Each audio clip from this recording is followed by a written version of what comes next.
Evening everyone, welcome to this latest live here on the Be Clever With Your Cash channel. I'm here for the next 30 minutes and I will try to answer as many of your questions as I possibly can. As ever, if I do not get around to answering your question, I am really sorry about it, but the place to go is the community on Facebook. Head to becleverwithyourcash.com/community. That is where you can ask a question of me or the 7,000 other people who are part of it. Or, of course, you can just follow the stuff that I do every single week. Myself and the team, the best of our content, becleverwithyourcash.com/newsletter. Sign up for that and hopefully you'll keep across stuff and you'll find the answers before you even know it was a question for you. Also, a quick request for you, just to try and keep this as smooth as it possibly can, please do try to ask me only one question and read over the question before you ask it, just to make sure it is really clear what it is. It's in one message, not two parts and going over the place, because it makes it a lot easier for me to quickly read it and give you my answers. Right, let's get started. So we already have Andrew asking a question over on YouTube. Andrew says, what is the best Amex credit card to start off with? I'm about to apply for one. I assume it's the best to go for the one that doesn't prevent you from getting further rewards with other Amex credit cards in the future. So yeah, potentially I think you're right there in your approach. There are a few different ways you can go for an Amex credit card. I have got a whole video and a whole article taking you through my tactics of which ones to go for. So have a look for those one. I think it's under Amex hack or something like that.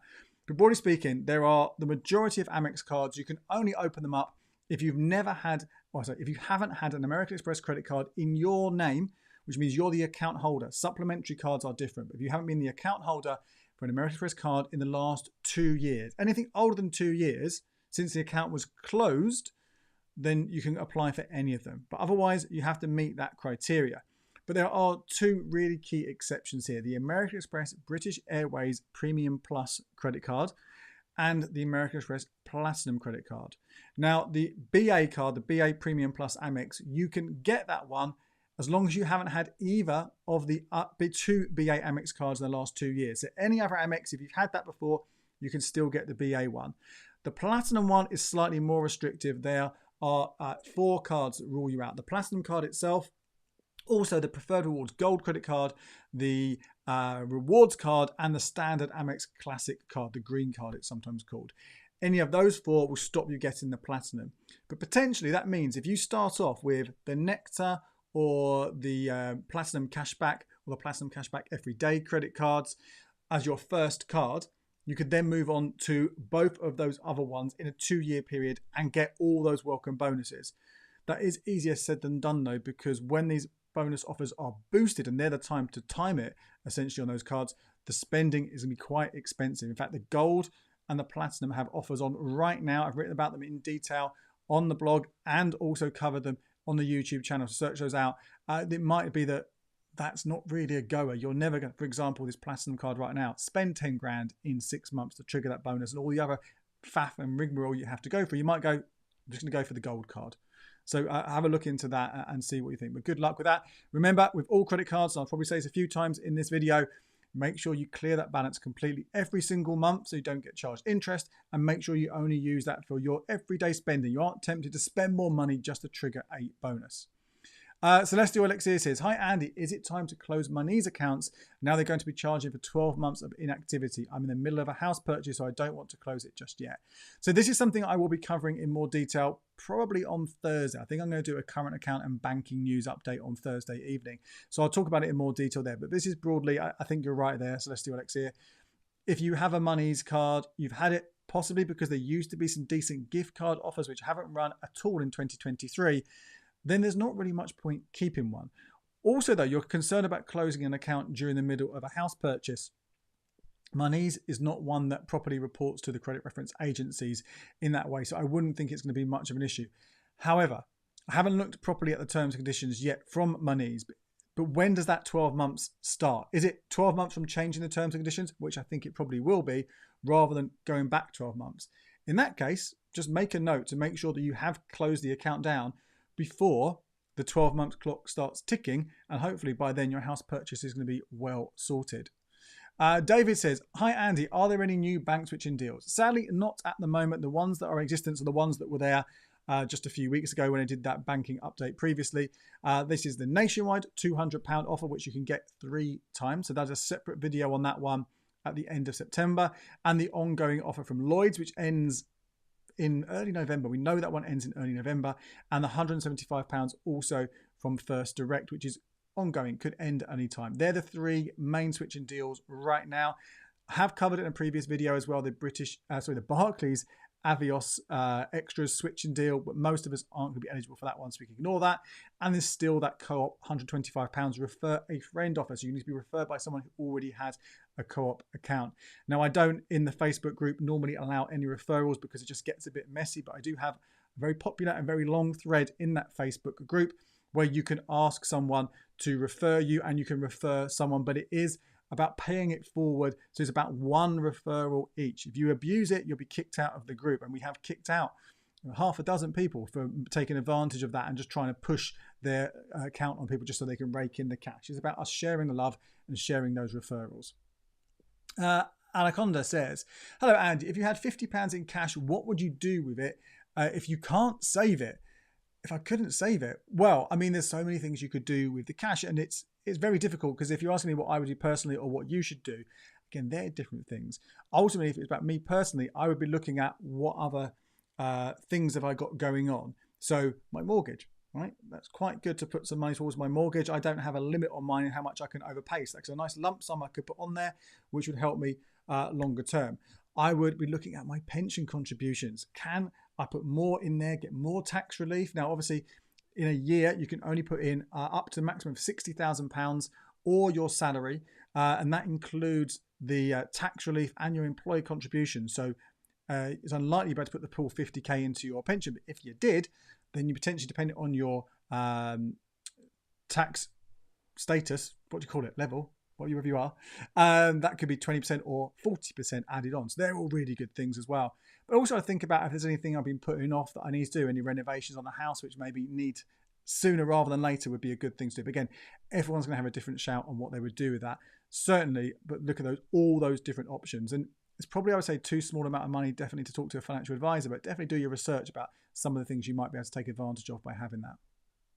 Let's quickly check over on Instagram. Any questions there? Waleed says, any idea when Chase will allow former customers to rejoin? Yeah, this was really frustrating, this situation. So if you have switched away from Chase before they joined, well, you closed your account, I should say, rather than switched away. You can switch using Chase and you're fine because you've got a number of different accounts you go. But if you closed your account, then you weren't able to open it. I've not heard any change about that in any way. You can get in touch with them and see, but that's difficult to do if you haven't got the app. So sadly, it looks like you're going to be locked out for a while now. If I hear anything, I will obviously let you guys know.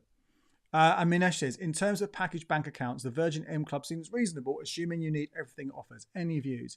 Yeah, so you guys are going to be pretty frustrated with me because how many times in these lives have I said, packaged bank accounts, it's on the list. I will get around to a proper, full, detailed analysis and reviews of which one I think offers the best value for money. But broadly, until I get to doing that, what you need to look for with packaged bank accounts are, do you need everything? Do you need all of those policies that are included? If you do, then there's a good chance it's going to save you money versus buying them individually. And it's just about shopping around, seeing what the different banks will offer. But saying that, you want to make sure the cover is what you need. And there will be discrepancies. There will be variations, particularly in that travel insurance, but other things as well. So just make sure you're going to be covered for those things. Now, if you don't need all those different parts of it, and often it's travel insurance, car breakdown cover, and gadget or mobile insurance, you just need one or two of them. Well, why don't you just see what they would cost elsewhere? Can you get them for less separately? And if you only need one of them, then almost always you're going to be better off just buying that separately and forgoing those packaged bank accounts. In terms of that Virgin One-Ish, yeah, it's a decent price, decent package. If that's the one you want to go for, then go for it. I say Nationwide's always been a pretty decent one as well in terms of price. And if you only want European travel insurance, then Lloyds and Halifax have a silver version of their packaged accounts, which again is a little bit cheaper because it's not worldwide. What else we've got going on here? Natasha says, I have a 1-year fixed ISA opened on October 2023. Can I still invest a further 20k in April 24 tax year, or do I have to wait until October next year on maturity to add more funds? So really good question there, Natasha. No, you don't. That £20,000 allowance is for the financial year that starts on April the 6th. If you wanted to, and the accounts allowed it, sometimes there's a little bit of kind of, advance notice you need to give towards the end of the financial year, that first sort of week in April, and then potentially even the end of March. You could put £20,000 in on the 5th of April and then £20,000 on the 6th of April if you wanted to, potentially into the same ISA, because often those fixed ones in particular, they give you like a certain number of days in order to add cash, so you could max it out that way. I did a whole video about ISA allowances just a few weeks ago, so check that one out. There's a lot more information about that and other aspects. Mark says, hello Andy, will your section ever go from 30 minutes to 60 minutes? No, I think 30 minutes works really nicely, and we can get everything out and people can enjoy it in a short amount of time, and I can go off and have my dinner or whatever it is I want to be doing in the evening. But yeah, I think it works quite nicely at the moment. I know we'd lovely to do more, but this is how it's going to be for now. Harry says, hi Andy, I travel to the Far East a lot. What's the best credit card to get me more miles or incentives? So normally when I talk about traveling, going overseas, holidays, work, whatever it is, the best cards I would recommend are the Chase debit card, which is not a credit card, the Chase debit card, and also the Barclaycard Rewards credit card, because that Barclaycard one, they're both fee-free. Chase is 1%, the Barclaycard one is 0.25%.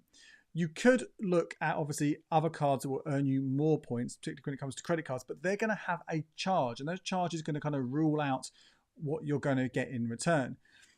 But if you are going a lot and you're traveling a lot, and therefore you might actually use Avios points for flights more, then you might want to look at no, hang on. No, that's got a charge as well, hasn't it? No, forget that. Scrap that. Right. Barclaycard Rewards is the best credit card for using overseas. Chase debit card is the best debit card to use overseas. And normally it's a mix of those two for spending when you're abroad. Before you go, if it's in pound sterling, that's different. But for spending in different currencies, they're the ones I go for. I'll get a whole video taking you through that. Sorry, my mind went off in one way and it wasn't quite right. Antita says, my switch to Nationwide goes through on the 26th of October. It said when setting up the switch to make sure no direct debits go through 3 days either side.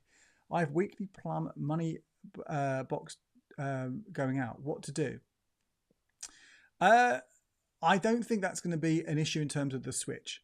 I think, and this is really weird, I've not seen that before from anyone else. Let us know, obviously, in the comments or the Facebook group if that's been happening to you as well. What that might mean is that those direct debits don't come out on those times, but they've come out already. The whole point about these direct debits for the switch to a Nationwide is the money has to have gone out, technically, in practice, might not even be the case, but technically come out before the switch happens. So long as they've come out before and they go over and then maybe they come out afterwards, it's fine. If they miss one or two, if it's only £1 or something, it's not going to be an issue. Where that's more important is if it's an essential direct debit, your energy bill, for example, something like that. Obviously, then you have to really keep an eye and make sure that's come out, because otherwise you could end up defaulting on that payment. Strawberry Mellow says, why is it paying nearly 5% interest paid daily into your bank account? Would that contribute towards your £1,000 tax allowance? I believe they put your money with BlackRock funds or something. So this is one of those things that I've cut on my list. I'll have a look at it, but then when I have a look at it, it's not enough for me to really cover it. So it's a good one to quickly touch on it right now. This is not savings account. This is effectively money in a kind of investment fund, which shouldn't go wrong, they say, but there's a risk of that, obviously. But the money that you earn, I think, would still be eligible, even though it's not savings interest, it's still interest. I think it would still count for your PSA. I'm not 100% on that one, but I would say it's probably, I wouldn't go down that route. I can understand if it wasn't a contribute to your PSA, why it might be worth considering, but I think you will be taxed on that as interest. And if it's not interest, you'd be taxed on it as gains. And that has its own kind of allowance. The capital gains allowance is relatively small, and that might clash with other things. I'm pretty confident you can account as interest as far as the HMRC are going to be concerned. So I would just stay clear of it, particularly because you can beat 5% elsewhere. If anyone knows different, please do let us know in the comments below. Michael says, evening Andy, I am due to receive an inheritance of around £55,000. What would your advice on making the most of this? Thanks, Mike. So sorry to hear about your loss there. But yeah, sometimes large amounts of money that come along can be quite daunting, can't they? Particularly if you're not used to having that kind of cash around at any times, combined with the grief that comes with that. I'd go back to what someone asked me at the top of the show about what I would do with 50k. And I would be looking at things like my mortgage, things like my pension, what I can do to maximize that. Obviously, before that, if you don't have an emergency fund, I would put that money in an easy access savings account to cover. The general rule of thumb is 3 to 6 months. Obviously, it depends on what stage you are in life.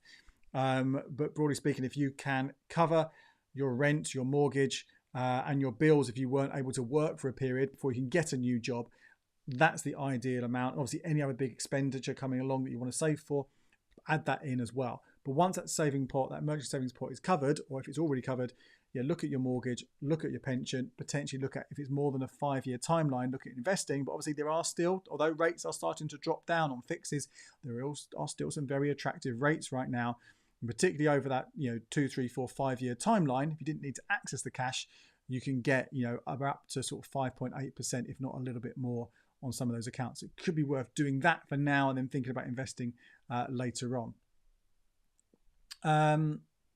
Sammy says, and my nationwide switch completed on the 20th and I got paid today. Thanks, Andy. That's great. So that's, as they say, within a few days, that's not even a working day, is it? If it completes, that's really good. Ash says, hi, Andy, can you add 20k from a new year ISA allowance to the old account with 20k coming from the last year? Total will become 40k. Can you fix it at the same time? So this is a little bit different to what we spoke about earlier on.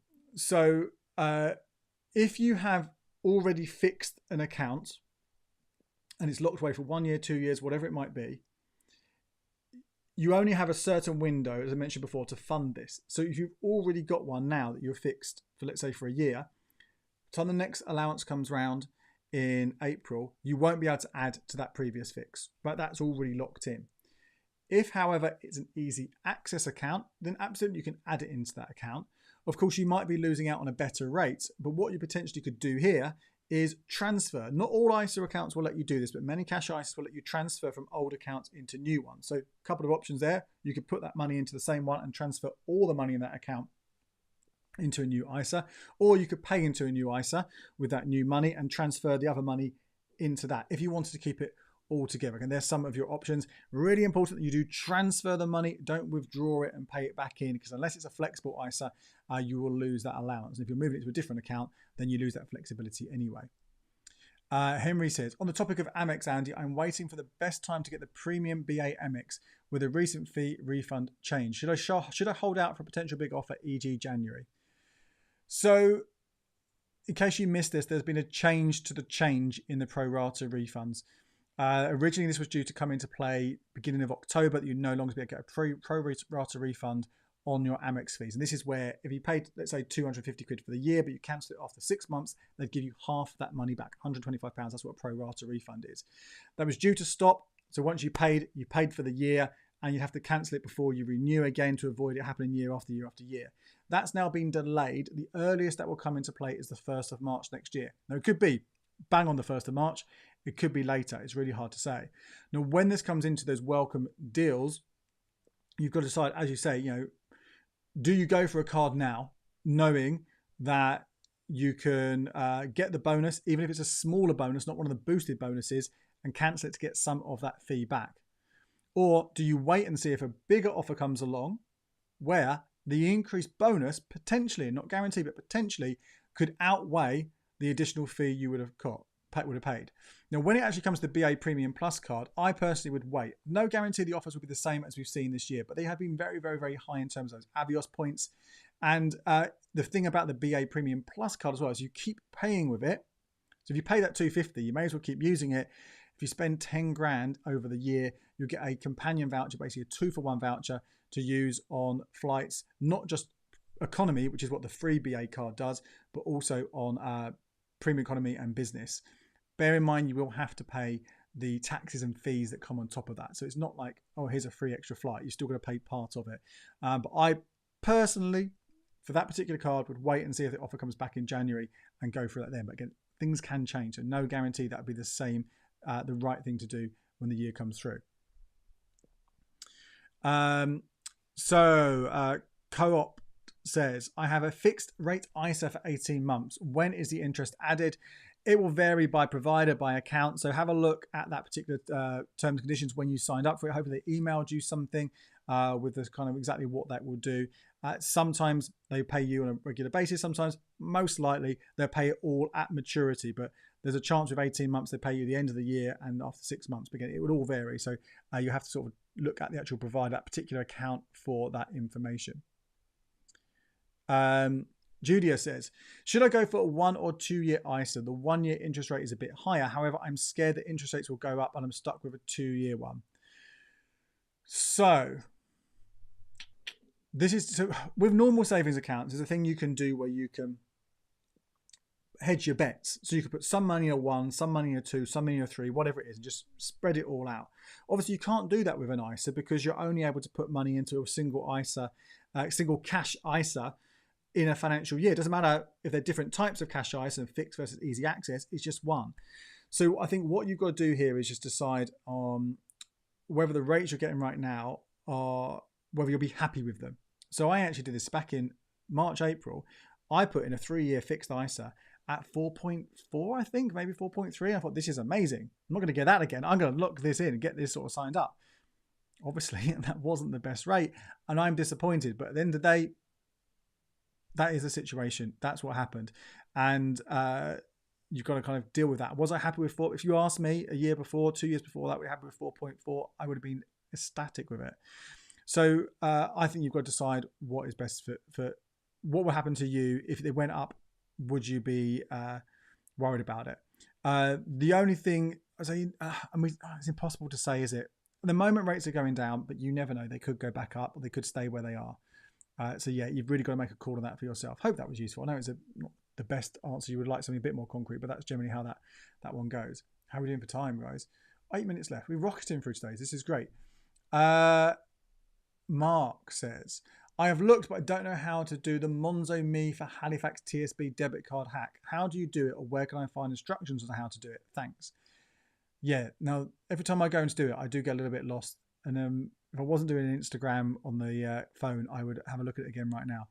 But I've got a feeling there is a way to add money. And when you go to the add money, there's a little QR code section. If you click the QR code section, it gives you a QR code, which basically they could scan that and they get your details to pay you.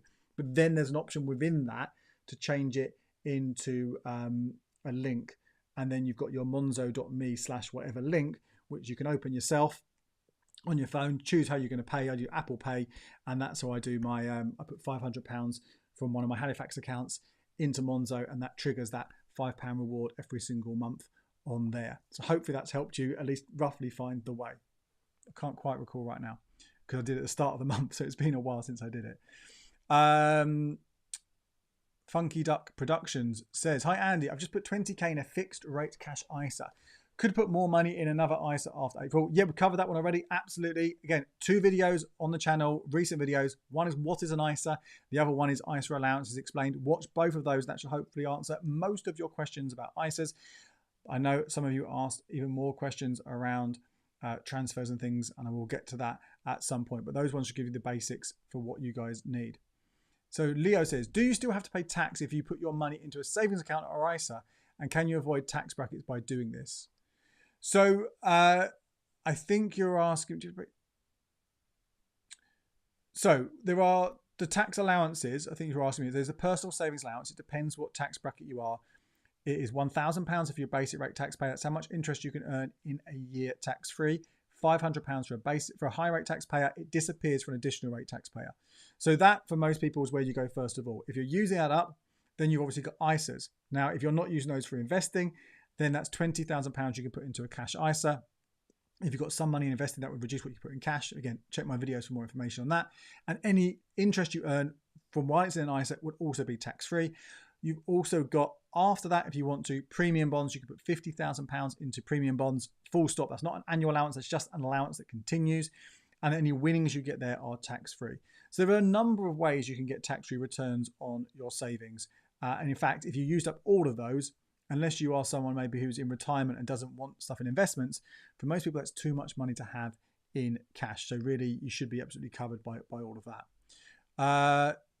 Srinivasan says, can you please explain to me if it's possible for the Nationwide Flex Direct offer 5% interest? Is it monthly only for the maximum of £1,500?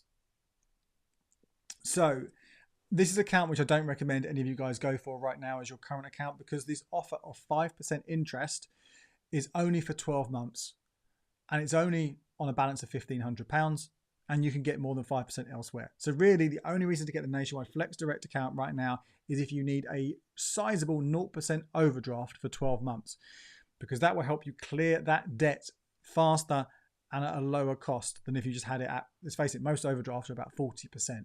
So I would just not bother with that one. But direct answer to your question, it's 5% on up to £1,500 for 12 months. Anything over £1,500 earns a much lower rate, if anything, and anything after 12 months will earn a much lower rate, if anything. So again, one to avoid right now. If they change the terms, I'll let you know here on the channel. Steve's got a question here on pensions. I'm probably going to have to ditch this one to not do this one, Steve. Sorry, it's probably a little bit out of my expertise. London Girl says, hi Andy, how is tax paid on interest earned over £1,000 a year? Is it automatically taken out? So this does depend. If you do not already file a self-assessment return for other earnings, then it will be sorted for you by the tax man. If you fill in a self-assessment, you're going to have to put your interest into that tax return and it will adjust what tax you owe on those other bits and pieces. Again, so they're the two ways or it will happen for you. So it depends on what your situation is. Margaret, lots of ISA questions again, Stargaze. That's really interesting. So Margaret says, doesn't ISA need to have matured before I can move it to a higher interest ISA? So this is an interesting one where ISAs are different to normal savings accounts. If you have a fixed savings account outside of an ISA, you can't access that cash until that bond is up, right? 1 year, 2 years, 3 years, whatever it is, you can't access that cash until that happens. Unless sometimes you're going to die and things like that. You're going to die. Sometimes you get your money that way.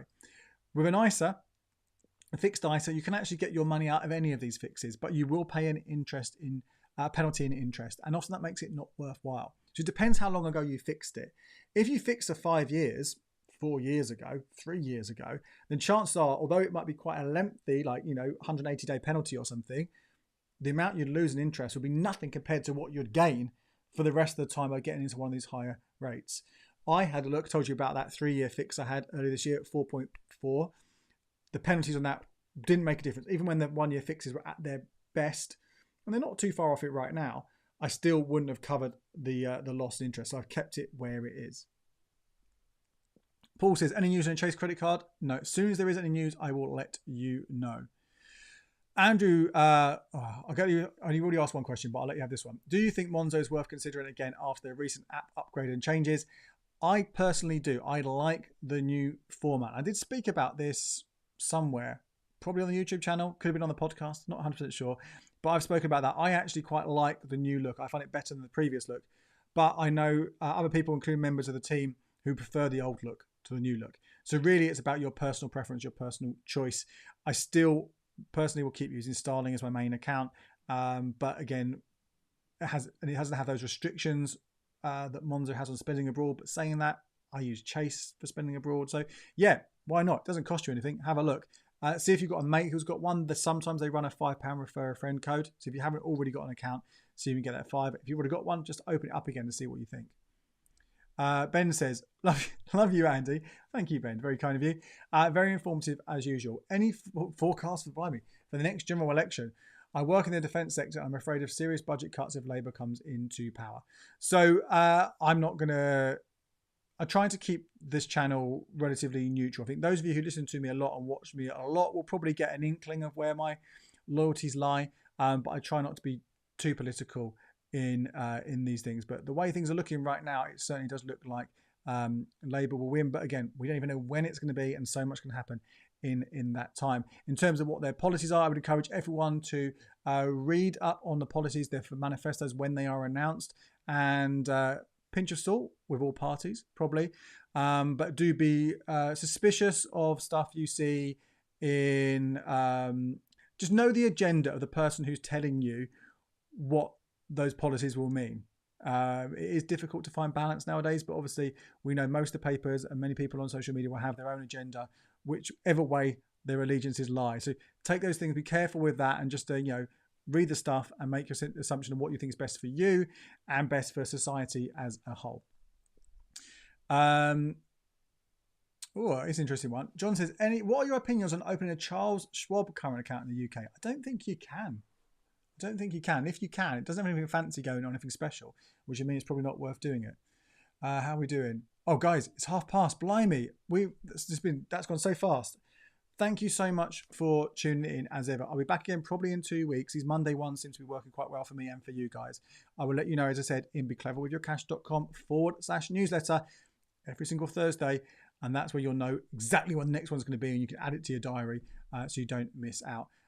Thank you again so much, guys. We'll see you again in a few weeks' time. Cheers.